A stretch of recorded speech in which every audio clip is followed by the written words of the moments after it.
Good morning. I'm Janine from Purple Room Yoga. We're going to do just a short little flow just to get the hips opening and talk about the hips a little bit.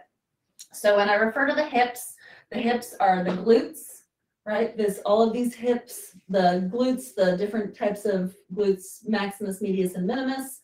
The hips can also refer to the hip flexors, the psoas, which is coming in a little bit narrower. The tensor fasciae lata is a little bit wider. The hips can also refer to the IT bands, which go down the outer thigh. So I'm just going to do a little flow that focuses on this area surrounding the hip joint. So we're going to start on your hands and knees, spreading the fingers out wide, pressing the knuckles down.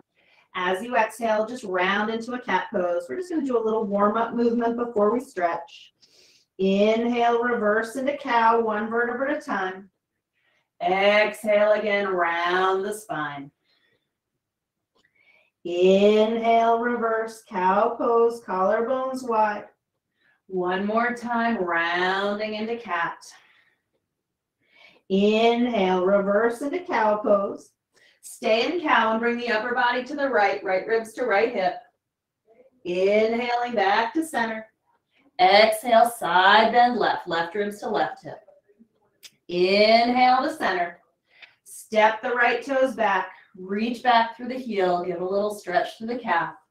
And then take your right foot and step it forward through the hands, coming into a low lunge. Here, focusing on opening in the left hip flexors. You can be on your fingertips, lifting through the chest. You can bring your hands to your thigh, pressing the chest away from the thigh, or you can reach the arms up. Feel that left inner thigh working. So hips are really square. You'll feel that opening through the front of the hip.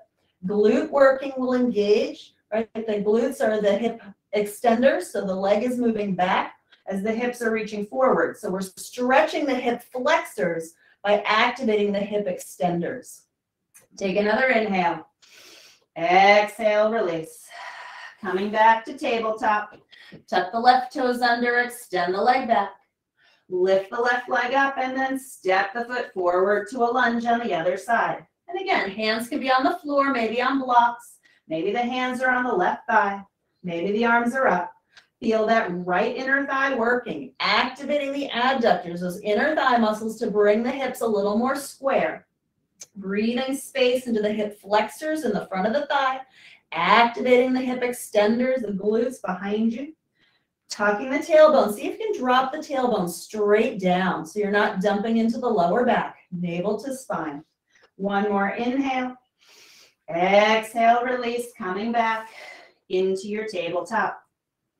Tuck the right toes under, reach back, lift through the right leg, and then bend the right knee and bring the knee forward, coming into a pigeon pose. Now feel free to support. If you have a block, you can take your block and place it under your right hip so both hips are facing forward. Or if you want and you come forward, maybe the block goes under your head so that your head is supported. Not important to sit on that right hip. See if you can have both hips pointing straight ahead. So not important for the right hip to be on the floor. Most likely hips are off the floor. Thinking of the sit bones reaching back, navel reaching forward. Body melts forward, head is supported on something. So maybe on the floor, maybe on a block, maybe you stack your hands. Just let the neck relax, let the jaw relax. Take a deep breath in.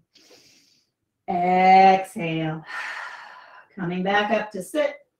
Coming back to tabletop. Tuck the left toes under, reach back, and then lift the leg up, bend the knee. Slide it forward. You're going to kind of scooch that left foot forward.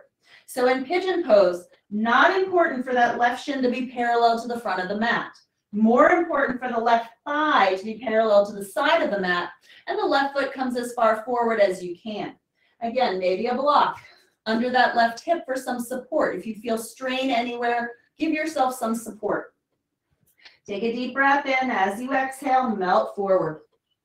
Softening over the legs. So activating, feeling that stretch through the glutes, through the piriformis. Nice stretch in that hip. Breathing in to lengthen the spine. Breathing out to soften. Again, if the head doesn't touch the floor, let it rest on a block. Let go of the effort in the neck and the jaw. Breathe. Shoulders relax. Breathing out. One more inhale. Exhale, lifting back up to sit. And then coming back to tabletop. Sliding the right knee toward the left knee, tucking the left knee behind the right knee, separate the feet. Sit down, coming into Gomukhasana. Now try to have that right hip on the floor. Again, if the hips don't come to the floor, your handy dandy block comes in handy. Sitting on the block.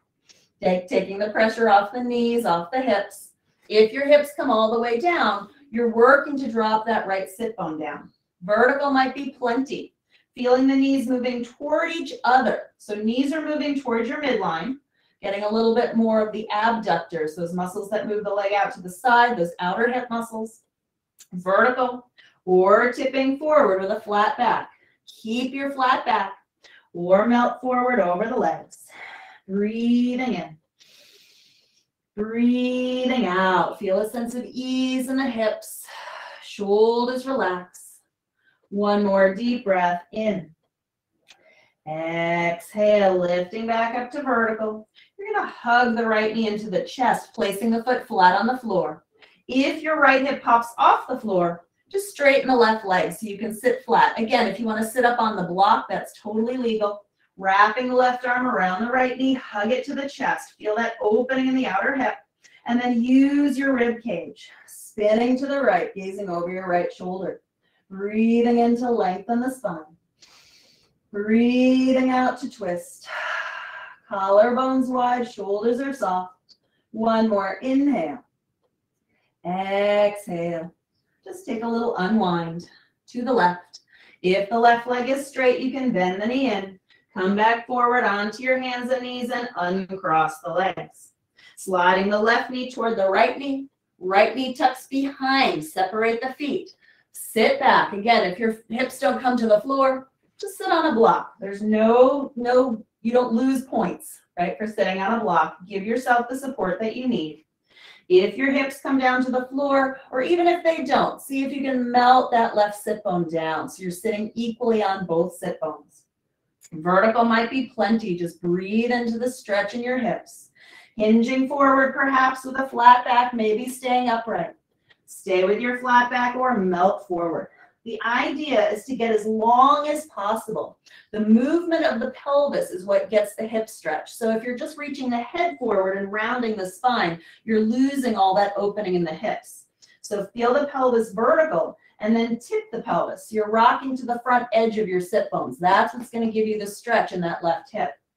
And you can keep the flat back, or once you get as long as possible, then you melt forward over the legs.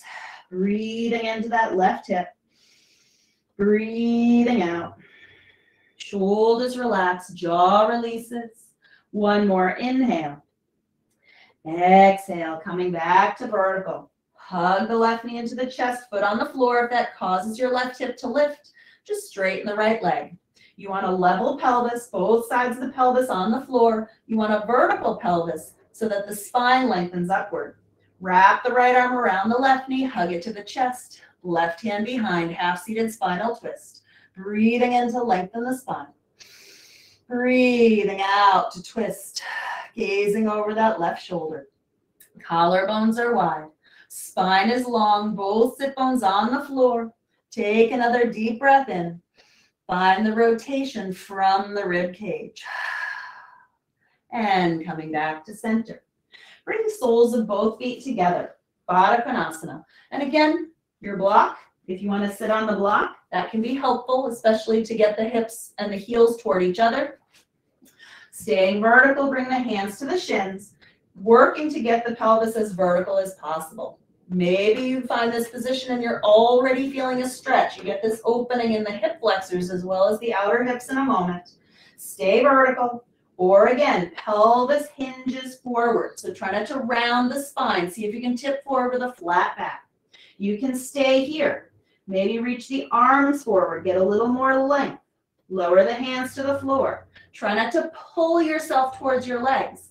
Again, stay with the flat back or gently melt forward over the legs, letting the head drop.